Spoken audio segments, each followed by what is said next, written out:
વાલા મિત્રો, દાઉદ રાજા ઈશ્વર પરાયણ હોવાને કારણે પોતાના પુત્ર સુલેમાનને યોગ્ય માર્ગદર્શન આપી શકે છે.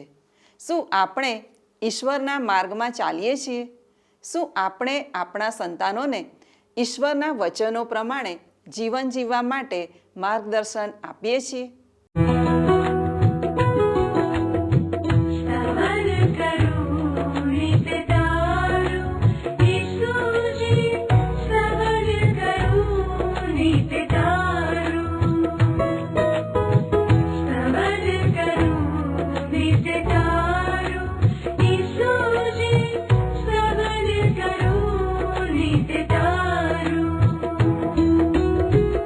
आज सवारे साध सुनी तम महिमा करूं प्रभु तारो,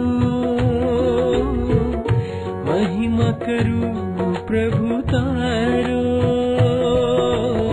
स्तवन करूं नित तारो.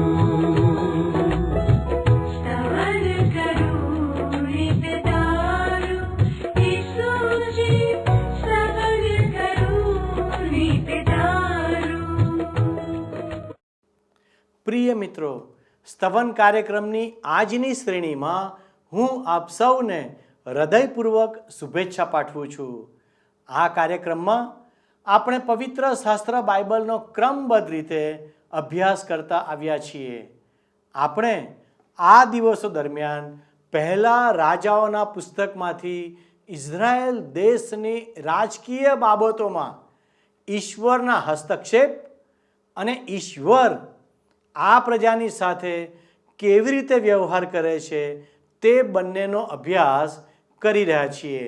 જેમ ઉત્પત્તિ 1 અને 26 લખેલું છે તે પ્રમાણે ઈશ્વરે માનવીનું સર્જન કર્યું ત્યારે તેમણે સમગ્ર સૃષ્ટિ પર અમલ ચલાવવાના અધિકારો માનવીને આપ્યા હતા, જેથી તે પૃથ્વી પરની દરેક વસ્તુ પર સત્તા મેળવી શકે. જેમ જેમ માનવ સમાજનો વિકાસ થતો ગયો તેમ તેમ તેમાં વિવિધ દેશો અને પ્રજાઓનો વિકાસ વધતો ગયો.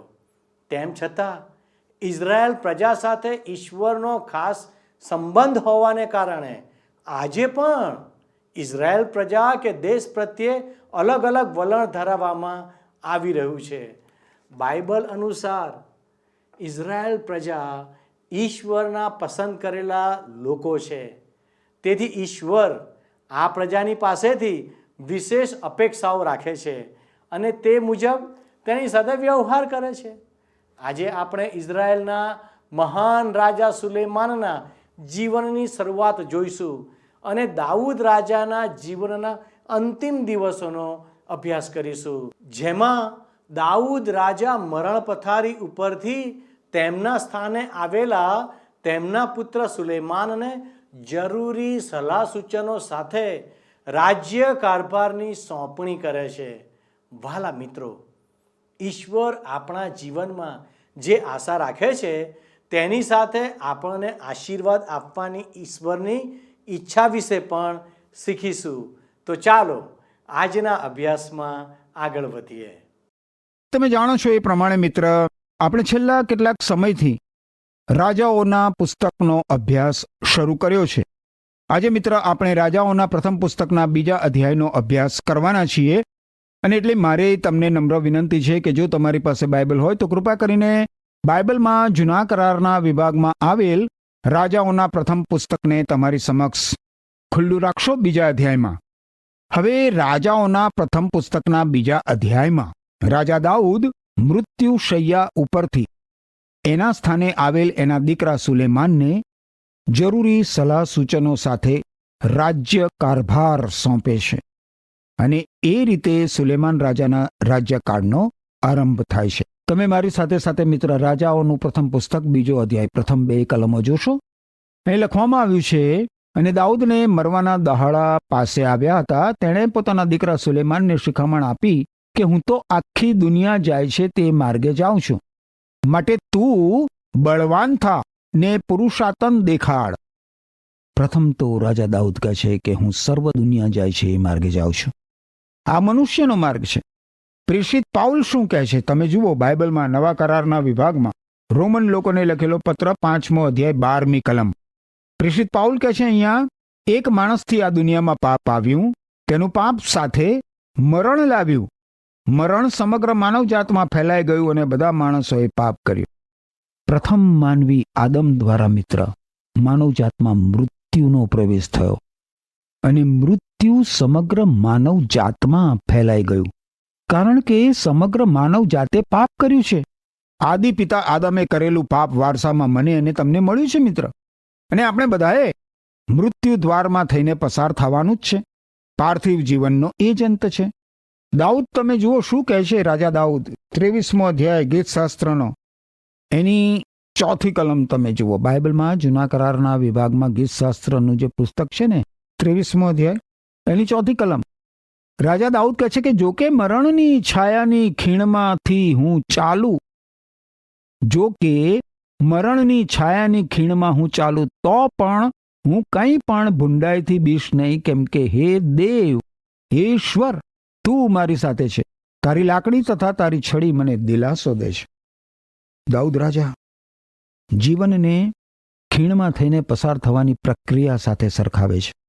જન્મ સમયે મનુષ્ય ખીણમાં પ્રવેશ કરે છે અને જેમ જેમ તે આગળ વધે છે તેમ તેમ એ સાંકડી બનતી જાય છે અને ખીણને અંતે મૃત્યુ છે. આપણે બધા જ મિત્ર એ ખીણમાં થઈને પસાર થઈ રહ્યા છીએ. હવે રાજા દાઉદ સુલેમાન રાજાને કહે છે કે બળવાન થા અને પુરુષાતન દેખાડ. બાપ્તિસ્મા કરનાર યોહાનને જોવા માટે જે લોકોનું ટોળું એકત્રિત થયું હતું એને પ્રભુ ઈસુ ખ્રિસ્તે શું કહ્યું હતું જુઓ. માથી અનુસાર શુભ સંદેશ બાઇબલમાં નવા કરારના વિભાગમાં 11મો અધ્યાય 8મી કલમ કહે છે તમે શું જોવા ગયા હતા? મુલાયમ વસ્ત્રોમાં સજ્જ થયેલો માણસ. બાપ્તિસ્મા કરનાર યોહાનનો ઉછેર વેરાન પ્રદેશમાં થયો હતો. એ તો બરછટ માણસ હતો, એ કદાવર હતો, હૃષ્ટપૃષ્ટ. સુલેમાન રાજા એના પિતા જેવો પૂરેપૂરો નહોતો. રાજા દાઉદ તો પુરુષાર્થનથી ભરપૂર હતો, છલોછલ ભરપૂર, જ્યારે સુલેમાન એવો નહોતો. દાઉદ રાજા બરછટ હતો અને કદાવર હતો, જ્યારે સુલેમાનનો ઉછેર રાજમહેલમાં થયો હોવાથી એ વધારે સુંવાળો હતો. હકીકતમાં તો સુલેમાન રાજાનો ઉછેર મહિલાઓના રાજમહેલમાં થયો હતો.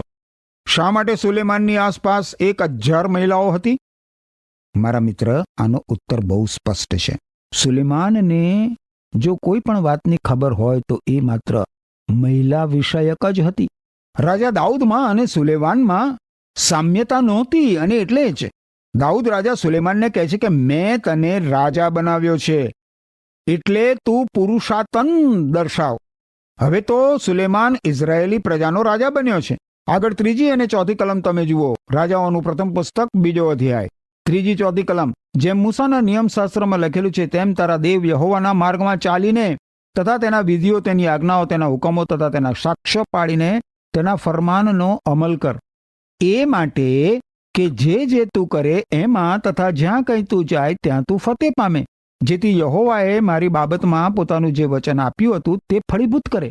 એટલે તે જો તારા વંશજો પોતાના માર્ગ વિશે સંભાળ રાખીને પોતાના પૂરા હૃદયથી ને પોતાના પૂરા જીવથી સત્યતામાં મારી સન્મુખ ચાલશે તો તેણે કહ્યું કે ઇઝરાયેલના રાજ્યાસન પર બેસનારો માણસની ખોટ તને પડશે નહીં.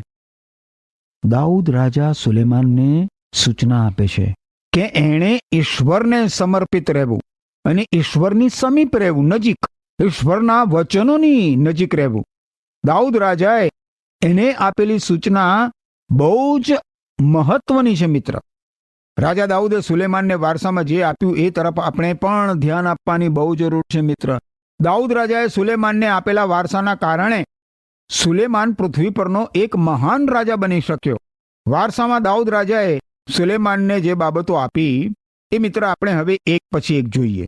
પહેલી બાબત તો એ છે કે દાઉદ રાજાએ ઇઝરાયેલ રાષ્ટ્રનું નેતૃત્વ શાઉલના ઘરમાંથી અને બિન્યામીનના કુળમાંથી બદલીને યહુદાના કુળમાં અને દાઉદના રાજવંશી ઘરમાં સ્થાપિત કર્યો. આપણે મિત્ર નવા કરારના અભ્યાસમાં જોઈ શકીશું કે આ હકીકત અત્યંત મહત્વની છે. નવા કરારનો આરંભ કેવા વિધાનથી થાય છે જુઓ તમે. માર્કથી અનુસાર શુભ સંદેશ બાઇબલમાં પ્રથમ શુભ સંદેશ છે નવા કરારના વિભાગમાં, એના પહેલા અધ્યાયની પહેલી કલમમાં કહે છે અબ્રાહમ અને દાવીદના કુળના ઈસુ ખ્રિસ્તની વંશાવળી આ પ્રમાણે છે, દાઉદના કુળના.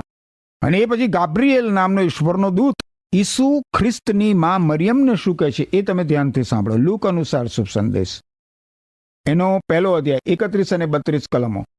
અહીં લખ્યું છે, ઈશ્વર તારા પ્રત્યે દયાળુ છે, તું ગર્ભવતી થશે અને પુત્રને જન્મ આપશે અને તું તેનું નામ ઈસુ પાડશે. તે મહાન થશે અને સર્વોચ્ચ ઈશ્વરનો પુત્ર કહેવાશે. તેના પૂર્વજ દાઉદની માફક પ્રભુ તેને રાજા બનાવશે. માત્ર દાઉદનો વંશજ જ ઇઝરાયેલી પ્રજાની ગાદી પર આરૂઢ થઈ શકે મિત્ર. હવે બીજી બાબત જુઓ. રાજા દાઉદે યરૂશાલેમને પવિત્ર શહેર તરીકે અને યહૂદી લોકો માટે ધાર્મિક કેન્દ્ર તરીકે અને રાષ્ટ્રના પાટનગર તરીકે સ્થાપિત કર્યું હતું. વર્તમાન સમય સુધી આ હકીકત ચાલુ રહી છે. યરૂશાલેમ દાઉદ રાજાનું મનપસંદ શહેર હતું. સુલેમાન રાજાએ યરૂશાલેમમાં ઈશ્વરનું મંદિર બાંધીને તેનું સૌંદર્ય પછી વધાર્યું અને એને ઇઝરાયેલી લોકો માટે ધાર્મિક કેન્દ્ર તરીકે સ્થાપિત કર્યું. હવે આપણે મિત્ર એ યાદ રાખવાની જરૂર છે કે ઈશ્વરના મંદિર માટે બધી જ જોગવાઈ રાજા દાઉદે કરી હતી. ત્રીજી બાબત જુઓ. દાઉદ રાજાએ યહોવાની આરાધના સમગ્ર રાષ્ટ્રમાં સ્થાપિત કરી. રાજા દાઉદનું આ સૌથી મહત્વનું યોગદાન હતું. ચોથી બાબત, દાઉદ રાજાએ ઘણા બધા રાષ્ટ્રો ઉપર વિજય પ્રાપ્ત કર્યો હતો અને એ બધા જ રાષ્ટ્રો ઇઝરાયેલને ખંડણી ભરવા લાગ્યા હતા. દાઉદ રાજાએ ઇઝરાયેલના રાષ્ટ્રની સીમા દક્ષિણમાં મિસર દેશ સુધી અને ઉત્તર તથા પૂર્વમાં યુફ્રેટિસ નદી સુધી વધારી હતી. ઇઝરાયેલી રાષ્ટ્રની સીમા રાજા દાઉદ જેટલી બીજા કોઈએ વધારી નહોતી મિત્ર. સુલેમાન રાજાની કારકિર્દી દરમિયાન જે શાંતિ અનુભવાતી હતી એ રાજા દાઉદે ઇઝરાયેલી પ્રજાના બધા દુશ્મનોને શાંત કરી દીધા હતા, એને આભારી હતી. પાંચમી બાબત જોઈએ. પરદેશી યુવતીઓ સાથે રાજા દાઉદે કરેલા લગ્નો રાજકીય હેતુસર હતા અને ધાર્મિક કે નૈતિક ભ્રષ્ટતાથી એ મુક્ત હતા. ઈશ્વરે રાજા દાઉદના બહુપત્નીત્વને મંજૂર કર્યું નહોતું મિત્ર. મુખ્યત્વે આપણે જોઈએ તો દાઉદ રાજાના બહુપત્નીત્વને કારણે એ હંમેશા ઉકળતા પાણીમાં જ રહેતો હતો. એની આ બધી પત્નીઓ દ્વારા એને જે સંખ્યાબંધ દીકરાઓ પ્રાપ્ત થયા એ બધાના કારણે તો રાજમહેલમાં સતત અશાંતિ પ્રવર્તતી હતી. દાઉદ રાજાના સમગ્ર જીવન દરમિયાન આ બાબતથી દાઉદના હૃદયમાં દુઃખ અને પીડા પ્રવર્તતા હતા. છઠ્ઠી બાબત જુઓ. આપણે જાણીએ છીએ એ પ્રમાણે મિત્ર રાજા દાઉદ એક કવિ હતો અને સંગીતકાર પણ હતો. એના કારણે એને ઇઝરાયેલના એક મધુર કવિ તરીકેનું બિરુદ પ્રાપ્ત થયું હતું. બાઇબલમાં જૂના કરારના વિભાગમાં જે ગીતશાસ્ત્રનું પુસ્તક છે ને મિત્ર, એમાં રાજા દાઉદના 73 કાવ્યો આપવામાં આવ્યા છે. સાતમી બાબત જુઓ. દાઉદ રાજાએ ઈશ્વરના મંદિરનું આયોજન કર્યું. એના કારણે ઇઝરાયેલી પ્રજામાં ધાર્મિક વૃત્તિ પ્રવર્તતી થઈ અને ઈશ્વર યહોવાની આરાધના સ્થાપિત થઈ. જો કે દાઉદ રાજાને ઈશ્વરે મંદિર બાંધવાની પરવાનગી આપી નહોતી. ખેર, આઠમી બાબત જોઈએ તો જો કે ઉત્તરમાં આવેલ યાકૂબના 10 કુળો અને દક્ષિણમાં આવેલ યહૂદા અને બિન્યામીનના કુળો વચ્ચે એક પ્રકારનું વૈમનસ્ય પ્રવર્તતું હતું. તો પણ પોતાના અમલ નીચે યાકૂબના બધા જ કુળોને એક કરવામાં અને યરૂશાલેમ નગરને રાષ્ટ્રના પાટનગર તરીકે સ્થાપિત કરવામાં કોઈ ખાસ મુશ્કેલી અને નડી નહોતી. નવમી બાબત જુઓ. દાઉદ રાજાના આ મૃત્યુ સમયે ઇઝરાયેલ સત્તા અને લશ્કરી બળમાં અન્ય રાષ્ટ્રો કરતા અત્યંત ચઢિયાતું હતું અને લોકોને પુષ્કળ પ્રમાણમાં શાંતિ અને સ્વતંત્રતા અનુભવવા મળતા હતા. સુલેમાન રાજાએ એની કારકિર્દી દરમિયાન જે શાંતિનો અનુભવ કર્યો એ તો દાઉદ રાજાએ એની કારકિર્દી દરમિયાન સ્થાપેલી શાંતિ હતી.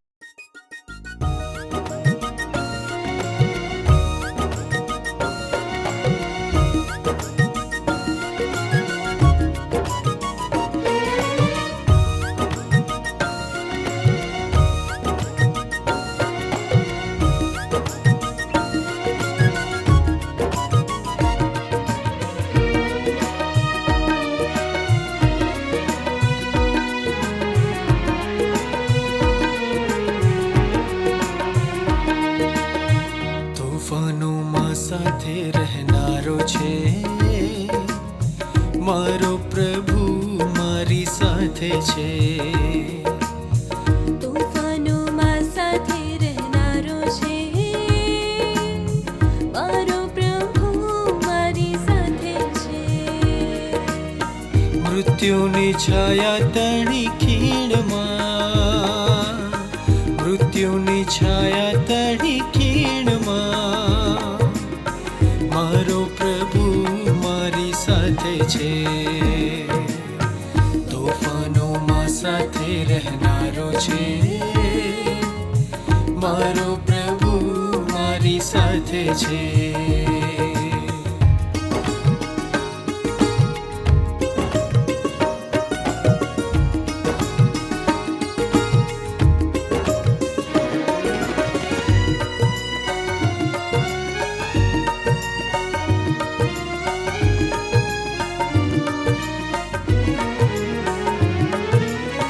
સત્ય સનાતન જીવન તું, તારણનો દેનારો તું. સત્ય સનાતન જીવન તું, તારણનો દેનારો તું. ખોવાયેલાનો શોધનારો છે, દુઃખિત મનનો સહારો છે. તોફાનોમાં સાથે રહેનારો છે, મારો પ્રભુ મારી સાથે છે.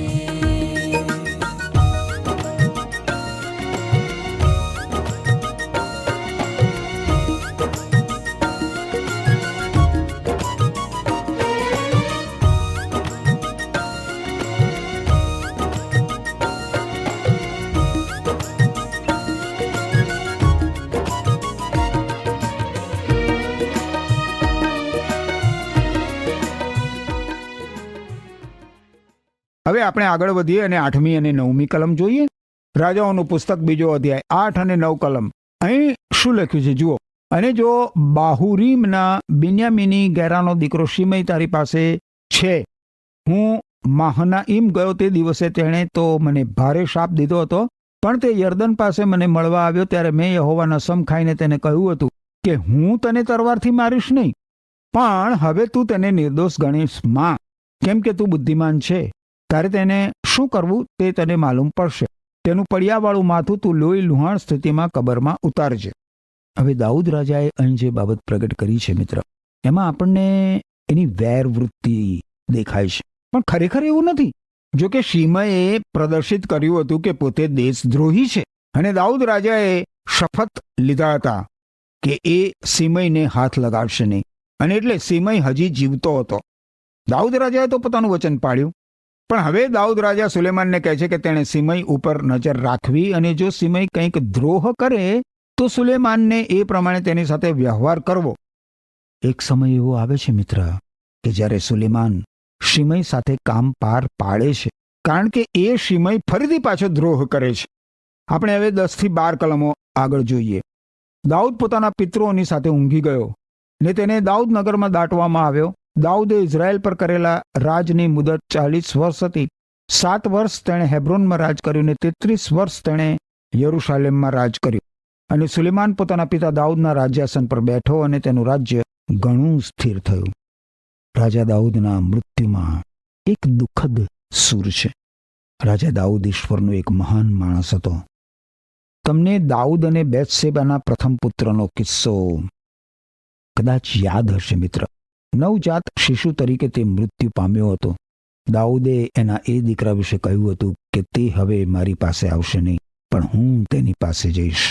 હવે રાજા દાઉદ પોતાના એ દીકરા પાસે પહોંચી ગયો, અને એને સ્થાને સુલેમાન એના પિતા દાઉદના મૃત્યુ બાદ રાજગાદી પર આવે છે.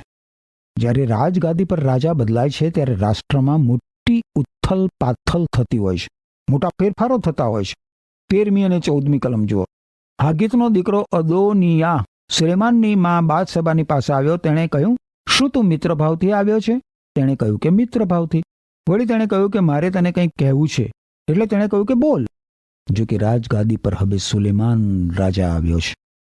એમ છતાં અદોનિયા રાજા બનવાનો વિચાર છોડતો નથી પોતાના માથામાંથી. પોતાના મનમાં આ વિચાર સેવીને એ બેથશેબાની પાસે આવે છે. 15મી કલમ. તેણે કહ્યું કે તું જાણે છે કે રાજ્ય મારું હતું ને હું રાજા થાઉં એવી સર્વ ઇઝરાયેલની ઈચ્છા હતી. પણ રાજ્ય તો બદલાઈને મારા ભાઈનું થયું છે, કેમ કે યહોવાએ તે તેને આપેલું હતું. અદોનિયા કહે છે કે રાજા તરીકે સુલેમાન કરતા પોતે વધારે લોકપ્રિય હતો અને લોકો પોતાને રાજા તરીકે ઈચ્છતા હતા. 16 અને 17 કલમ. હવે હું તને એક અરજ કરવા માંગુ છું, મને ના પાડીશ નહીં. તેણે તેને કહ્યું કે બોલ.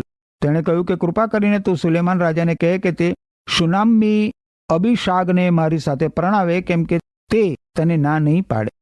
અદોનિયા કહે છે કે મારી પાસેથી જ્યારે રાજવી પદ લઈ લેવામાં આવ્યું છે ત્યારે હવે મારે માત્ર એક નાનકડી વિનંતી કરવાની છે. મારે અભિષાક સાથે લગ્ન કરવું છે. હવે તમને યાદ હોય મિત્રો, તો અભિષાકને દાઉદના અંતિમ દિવસોમાં એની સેવા ચાકરી કરી હતી. 18 થી 21 કલમ શું કહે છે? બાદશેબાએ કહ્યું કે ઠીક, હું તારે માટે રાજાને કહીશ. પછી બાદશેબા અદોનિયાને માટે સુલેમાન રાજાને કહેવા સારું તેની પાસે ગઈ. તેને મળવા રાજા ઉઠીને ઊભો થયો ને તેને પ્રણામ કરીને પોતાના રાજ્યાસન પર બેઠો અને રાજમાતાને સારું એક આસન મુકાવ્યું અને તે તેને જમણે હાથે બેઠી.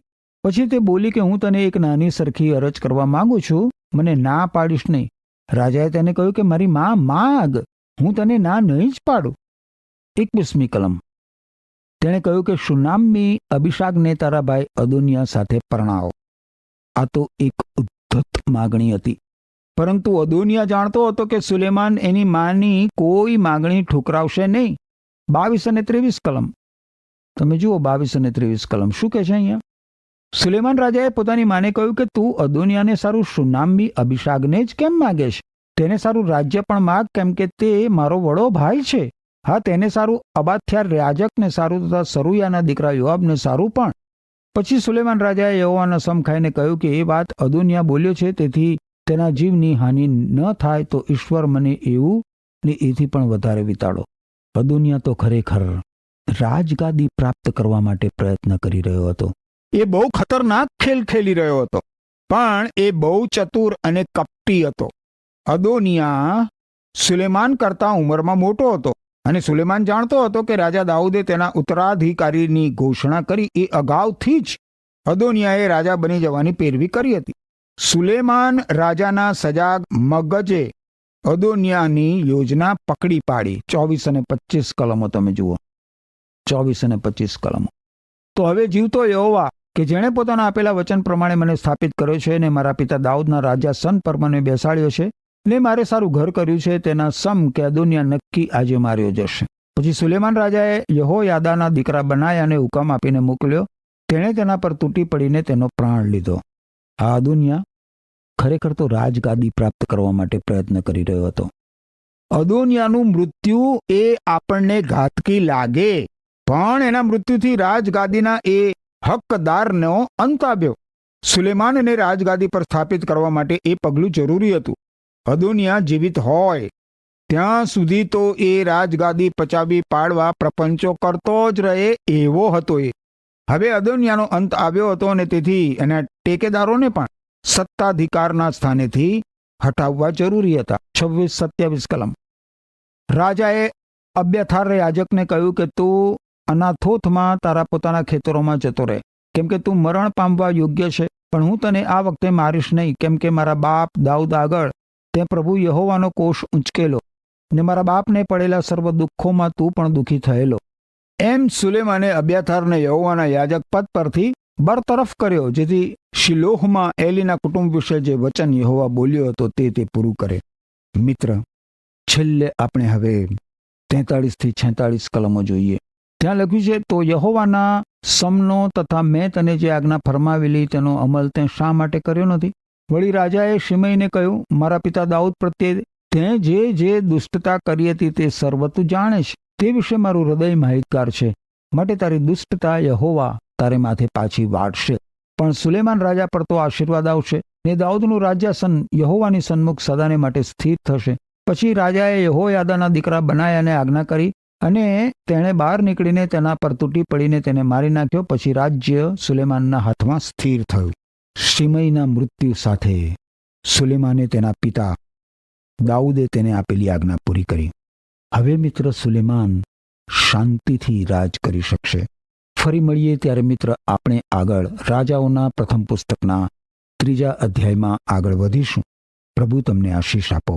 આમેન. પ્રિય મિત્રો, આજના પાઠમાંથી આપણે 5 બાબતો વિશે શીખ્યા. મિત્રો, આજે આપણે જોયું કે દાઉદ રાજાએ ઘણી બધી ભૂલો કરવા છતાં તેના પુત્ર સુલેમાનને તેના સિંહાસન પર બેસાડીને સાચા અને જીવંત ઈશ્વરના નિયમોનું પાલન કરવાની તે સૂચના આપે છે. એક આગેવાન તરીકે આપણે ઈશ્વરના વચનોનું વિશ્વાસુપણે પાલન કરીને રાજ્યનો કારભાર ચલાવવો જોઈએ. આપણે હંમેશા ઈશ્વરની આરાધના કરવી જોઈએ. દાઉદ રાજાના જીવનમાં માનવીય ભૂલો કે પાપ હતા, તેમ છતાં તેઓ યહોવા એટલે કે ઈશ્વર સિવાય કોઈની તરફ વળ્યા નહીં અને પોતાના પાપોનો પસ્તાવો કરીને તેઓ ઈશ્વરના મનગમતા માણસ બની ગયા. તેમ આપણે આપણા પાપોની કબૂલાત કરીને ઈશ્વરના મનગમતા માણસ બનીએ. દાઉદ રાજા ઈશ્વર પરાયણ હોવાને કારણે પોતાના પુત્ર સુલેમાનને યોગ્ય માર્ગદર્શન આપે છે અને મૂસાના નિયમશાસ્ત્રનું પાલન કરવાની સૂચનાઓ આપે છે. તે જ પ્રમાણે આપણે પણ આપણા બાળકોને યોગ્ય માર્ગદર્શન આપીએ. સુલેમાન રાજાએ તેમના મોટા ભાઈ અદોનિયા, લશ્કરી સરસેનાપતિ યોઆબ અને સાઉલ રાજાના સંબંધી સિમયનો ન્યાય કરીને એક ન્યાયી રાજા તરીકેનો દાખલો બેસાડ્યો. તે પ્રમાણે આપણે પણ કોઈ પણ જાતના પક્ષપાત વગર ન્યાય કરવો જોઈએ. આમ ઈશ્વર જણાવે છે કે ઈશ્વરના આગેવાનોએ તેમના દુશ્મનો પ્રત્યે દયા દર્શાવવી જોઈએ. આ બધી બાબતો સમજવા ઈશ્વર આપણને મદદ કરે. જો આજનો કાર્યક્રમ આપને ગમ્યો છે તો આપ અમને એક ફોન કરજો. અમે આપના ફોનની રાહ જોઈએ છીએ. આવો આપણે પ્રાર્થના કરીએ. હે અમારા ઈશ્વર પિતા, તમે અમને મદદ કરો કે અમે સારું અને ખરાબ શું છે તે પારખી શકીએ અને અમે જીવનમાં તમારી ઈચ્છાઓ પ્રમાણેનું જીવન જીવીએ. અમારા દરેક દર્શક મિત્રોને તમારા આશીર્વાદથી તમે વેષ્ટિત કરો. અને પવિત્ર પ્રભુ, જો અમારા કોઈ દર્શક મિત્ર બીમાર છે, તકલીફમાં છે, મુશ્કેલીમાં છે, તો દેવ તમે તેઓને મદદ કરો. પરાક્રમી પ્રભુ, અમારું જીવન અમે તમારા હાથોમાં સોંપીએ છીએ. અમારી આ પ્રાર્થના ઈસુના નામમાં માગીએ છીએ. આમેન. વહાલા દર્શક મિત્રો, અમે આપના ફોનની રાહ જોઈએ છીએ. ઈશ્વર આપને આશીષ આપો. આમેન.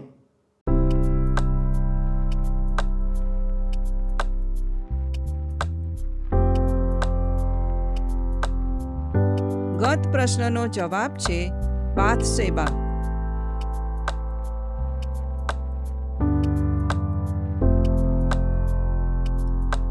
આજનો પ્રશ્ન છે દાઉદનું મનપસંદ શહેર કયું હતું?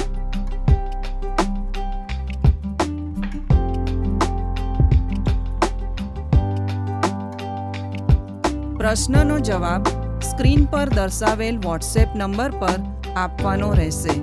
દરેક પ્રશ્નનો સાચો જવાબ આપનાર વિજેતાઓના નામ દર મહિનાના પ્રથમ સોમવારે જાહેર કરવામાં આવશે.